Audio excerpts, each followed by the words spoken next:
Hi, I'm Rinke Hoekstra, Lead Architect for Knowledge at Elsevier Technology and Industry Director of Elsevier's Discovery Lab, an IK lab that we started together with both universities in Amsterdam.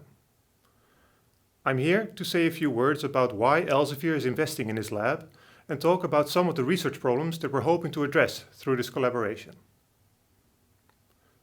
But first, a bit about Elsevier today.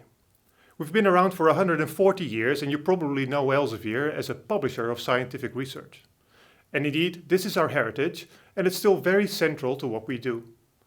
Science Direct, for instance, contains over 16 million peer-reviewed articles on more than 300,000 topics. Papers published by Elsevier account for about 18% of the world's annual research output.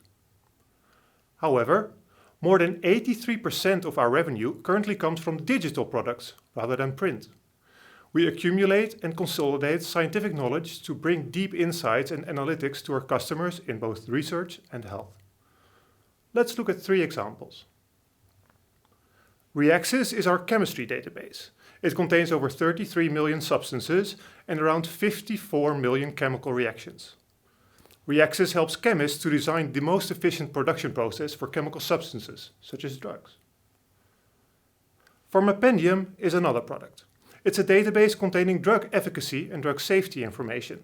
It helps researchers answer critical preclinical questions and increases confidence in drug development decisions.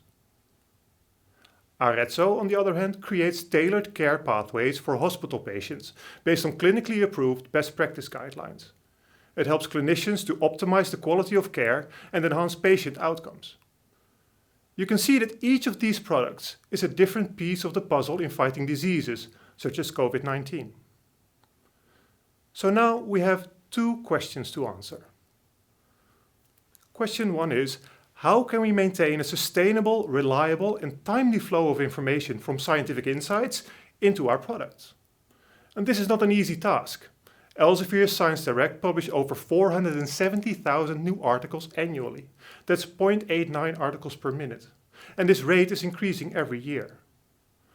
To handle the sheer scale of this effort, we routinely combine human expertise with advanced AI technologies from machine learning, natural language processing and knowledge graphs to extract structured information from our content. And this year of COVID-19 shows that speed is of the utmost importance to save lives. But still, the investment needed both in people, experts and compute resources can be prohibitive and limits our ability to innovate. Question 2 is, how can we use this rich, structured information in more ways to drive scientific discovery and accelerate research? So the arrow points in the other direction. In other words, we may lower costs for our own processes and time spent for researchers by developing new ways of using structured information and by more closely targeting needs that are shared across research fields. Let's zoom out for a bit. In total, Elsevier has over 60 digital products in its portfolio, each of which either supports research or makes research actionable. Each of these products relies heavily on scientific content, data and metadata. Each of these products needs to tap into the flow of scientific results, and many of these products contribute in their own ways to new scientific insights. So how can we be smart about solving the problem of information overload? Can we develop generic AI capabilities that can be employed to cater for specific but shared needs across all of our products? Can we drive scientific discovery through machine intelligence? This is the focus of the Discovery Lab, in which we work closely with researchers from the University of Amsterdam and the Vrije Universiteit Amsterdam to develop a suite of knowledge services that straddle content and structured information to better address the multifacetedness of research practice. Can we bootstrap the learning of knowledge graphs? Can we deliver targeted recommendations over highly heterogeneous information? Provide researchers with the right questions to ask, or even automatically generate research hypotheses? Interestingly, these questions bring together fields in AI that have historically been disconnected. Knowledge representation, machine learning, and information retrieval each have a very important role to play.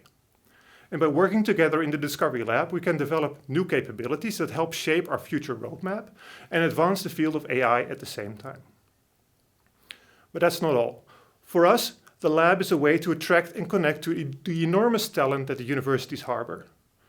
The lab offers talented, early career researchers an opportunity to work on real-world industry problems while remaining a part of the academic community.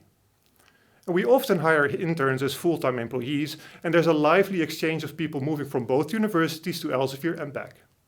I'm one of them. Highly valuable to us as well is the larger academic and industry network that we're connected to through the lab, both locally in Amsterdam, nationally in the Netherlands, and globally. It helps us to better understand our users' needs, deliver better products, and start new collaborations that bring value to all parties. So how do we make this a success? The Discovery Lab will work towards concrete business needs using a lean canvas approach. Long-term use cases will work across all work packages, while shorter spikes allow us to be agile in pursuing interesting new avenues of research. This ensures that the lab remains focused and that the business is in the know on any innovation that may become available. Secondly, the lab will deliver concrete technological capabilities and services, algorithms, knowledge graphs, and data science models. Although these will be prototypes, our engineers will be able to adopt and productionize them into our own platforms, such as Entellect. To ensure that the capabilities are of sufficient technological maturity, we appoint 2 postdocs instead of 2 PhD students within the lab. PhD students should have the freedom to experiment.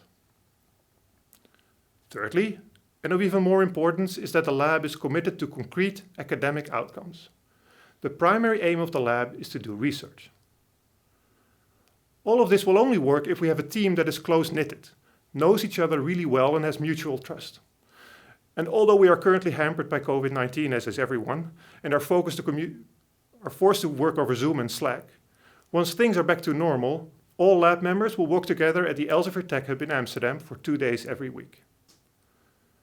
In summary, for us, the Discovery Lab is a unique opportunity to work with some of the sharpest minds in knowledge representation, machine learning, and information retrieval.